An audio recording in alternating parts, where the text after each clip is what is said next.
Dan di Indonesia itu doktor pedagogi e-learningnya baru 3. Ya, jadi harus yang ngomong pembelajaran e-learning itu harus yang ngerti pedagogi e-learning. Nah, sementara ini banyak teman-teman kita dosen di seluruh Indonesia itu yang berani-berani dan sedikit nekat gitu ya. Berani-berani dan sedikit nekat, yang penting online. Ya harus begitu. So, kalau nggak dimulai gitu, nggak mulai-mulai gitu ya. Yang penting online. Memang prinsipnya yang penting jalan dulu. Yang penting jalan dulu, sambil jalan pasti kita belajar. Oh ternyata kayak gini nggak komunikatif, oh ternyata kayak gini nggak pas dan sebagainya. Itu proses. Dan proses itu sudah kami lalui 2 tahun. Dan satu-satunya mahasiswa yang jadi korban adalah mahasiswa yang pertama kami. 1 semester 1 tahun. Bukan 6 bulan, 1 semester 1 tahun. Karena proses belajar bagi dosennya, belajar mahasiswanya. Dan hal yang penting lagi, kalau dosennya sudah mau e-learning tadi, bagaimana mengajak mahasiswanya ini mau berpikir dan belajar e-learning. Ya, tapi kalau dosennya sudah menyiapkan kontennya e-learning, materinya e-learning, tapi mahasiswanya masih pola pikirnya kelas yang biasa, ya nggak nyambung, rohnya nggak nyambung tadi, nggak asik tadi. Tapi begitu kita sudah antara dosen dan mahasiswanya dengan materinya itu nyambung, itu lebih asik. Malah banyak mahasiswa saya kalau diajak yang kuliah konvensional lagi nggak mau, asik e-learning gitu. Karena sudah nyatu tadi. Nah, ini perlu waktu dan perlu pendekatan yang tidak sedikit gitu ya.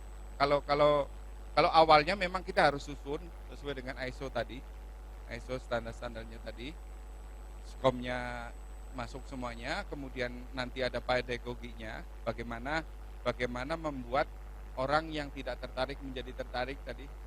Ya, satu contoh tadi, video tadi, 12 tatap muka, dosen wajahnya sama, bajunya sama, ya gayanya sama, itu sudah pasti orang enggak, sekalipun mata kuliah itu menarik, orang enggak akan buka lagi. Ya, jadi yang pertama bagaimana membuat materi ini semenarik mungkin, bagaimana membuat materi itu semudah mungkin. Jadi orang yang basicnya nol sama sekali bisa belajar langsung.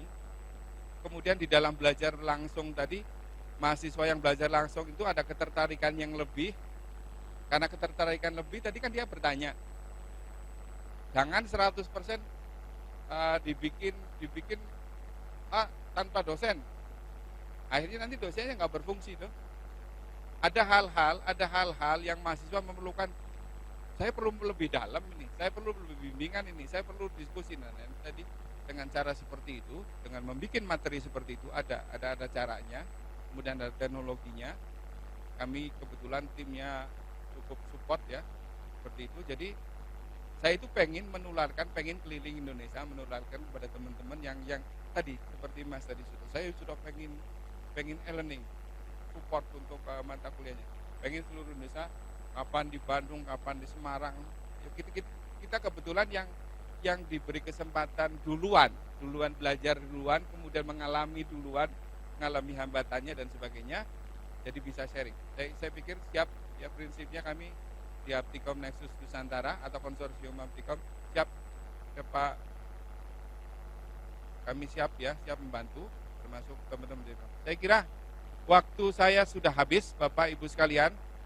Bapak Ibu sekalian tadi bisa minta tolong dituliskan adresnya di komputer.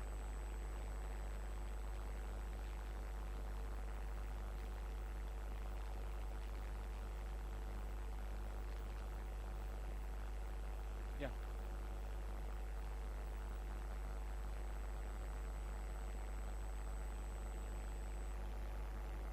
Ya, materinya Bapak Ibu sekalian bisa download di situ.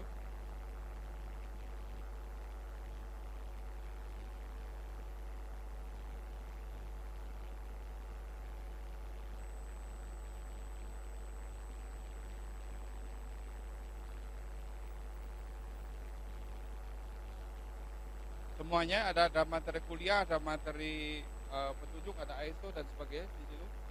Ya, boleh di-download semuanya. Kemudian dibaca, kemudian dipelajari, kemudian diimplementasikan. Kalau macet, kami diundang. Ya, mudah-mudahan tidak macet ya pada saat Bapak Ibu mengimplementasikan. Tapi kalau mau cepat tadi ya seharian, workshop itu seharian minimal. Dan dosennya harus dikarantina. Jangan seharian mikirnya masih mikir pulang, mikir nganterin anak, mikir jemput anak, nggak jadi. Kalau sehari benar-benar sehari, ya kan lebih bagus 3 hari. Tapi dikarantina tadi. Jadi waktunya misalnya dari jam 8 sampai jam 5 sore, itu mepet banget ya. Itu dosennya nggak boleh mikir yang lain, kecuali mikir materi daring. Tapi kalau konsentrasinya, oh aku pergi dulu, ketinggalan 2 sesi sudah nggak nyambung. Ya. Demikian, saya akhiri presentasi saya.